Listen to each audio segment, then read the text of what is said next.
자, 이재명 대표는 앞서 말한 본인의 저서에서 아무리 비싸고 더러운 평화도 이긴 전쟁보다 낫다라고 얘기했습니다. 우리는 더러운 평화를 위해서, 앞서 말씀드린 더러운 평화를 위해서 북한이 핵을 개발하도록 하고, 북한이 미사일을 쏴도 불상 발사체라고 하고, 북한이 매설한 지뢰, 우리 장병의 다리가 잘려도 이러한 더러운 평화 때문에 아무런 대응도 못하고, 서해에서 우리 공무원이 피살되어도 항의 한번 제대로 못하고, 전직 대통령은 삶은 소대가리라는 소리도 들었습니다. 부원장님, 그게 진정한 평화입니까? 그렇게 보지 않습니다. 강선영 의원님 질의해 주시기 바랍니다. 네, 그 장관님, 그 슬라이드를 좀 봐주십시오. 후보자님, 아무리 비싸고 더러운 평화도 이긴 전쟁보다 낫다라는 이 말씀 들어보신 적 있습니까? 예, 들어본 적 있습니다. 네, 이 말은 지금 야당의 당대표신 이재명 대표가 2017년 쓴 책 이재명 대한민국 혁명하라에 나오는 문장입니다.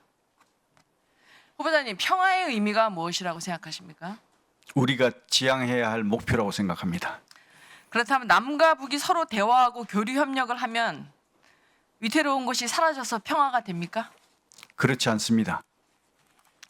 김대중 정부와 노무현, 문재인 정부에 모두 대화와 협력을 추구했습니다. 그럼에도 불구하고 김대중 정부 때 1, 2차 연평해전, 노무현 정부 때는 1차 핵실험을 했습니다. 문재인 정부에서도 핵과 미사일 실험을 계속했습니다. 대화에 협력을 한 이때 평화로웠습니까? 그렇게 보지 않습니다. 그럼 대화만이 평화를 유지하기 위한 유일한 수단이라고 생각하십니까? 동의하지 않습니다. 대화도 평화를 위한 수단이지만 전쟁에 대비하는 것도 평화를 위한 수단입니다. 그러나 과거 민주당 계열의 정부는 대화와 협력을 추진하며 오히려 북한에 핵과 미사일을 개발할 시간과 자원을 줬습니다. 그리고 그것에 동조하고 방임한 세력이 중국과 러시아인데요. 윤석열 정부가 추진하는 힘에 의한 평화는 이러한 과거의 대화와 협력에 의한 포장된 평화, 실제로는 평화롭지 않은 그러한 비정상을 정상화하려는 시도가 아닙니까? 어떻게 생각하십니까? 예, 적의 선의에 기댄 가짜 평화라고 생각합니다. 자, 이재명 대표는 앞서 말한 본인의 저서에서 아무리 비싸고 더러운 평화도 이긴 전쟁보다 낫다라고 얘기했습니다.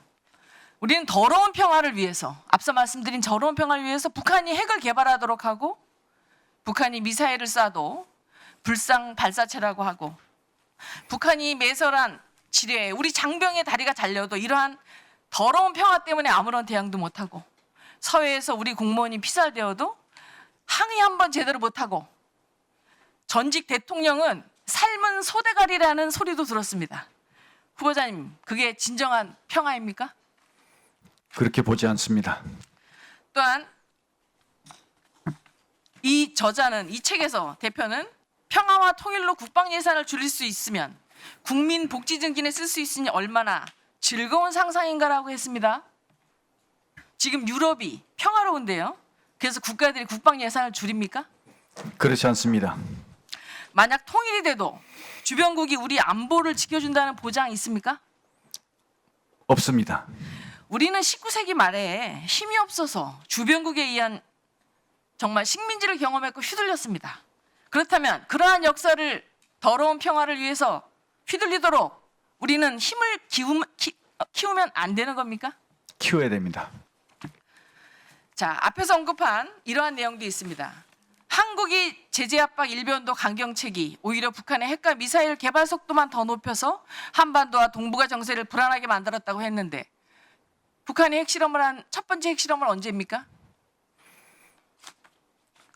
2006년으로 기억합니다. 노무현 정부 시절이죠. 네, 자, 우리가 대화를 하지 않아서 북한이 핵을 개발했다라는 것은 그렇다면 틀린 말 아닙니까? 네. 최근 체결한 한미일 안보협력 프레임워크의 핵심이 무엇입니까?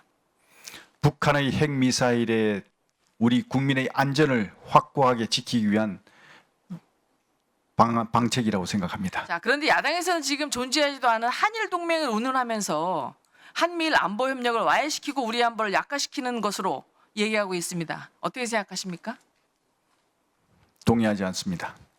자, 지난번에 우리 당 대변인이 한미일 동맹이라는 말을 써서 잘못 말을 했습니다. 그런데 이재명 대표도 이 책에 한미일 동맹이라는 표현을 사용했습니다.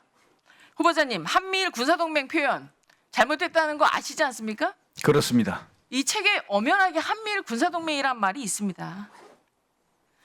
저도 물론 이분이 군사 전문가가 아니라 이러한 의미를 알고 썼는지 모르고 썼는지 저자한테 확인 안 했기 때문에 실수일 수도 있다고 생각합니다.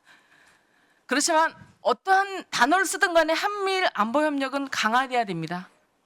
그 과정에서 나오는 가짜 뉴스와 정치 공세는 적극적으로 앞으로 대응해 주십시오. 그리고 정보를 투명하게 해서 국민들께서 오해하지 않도록 노력해 주십시오.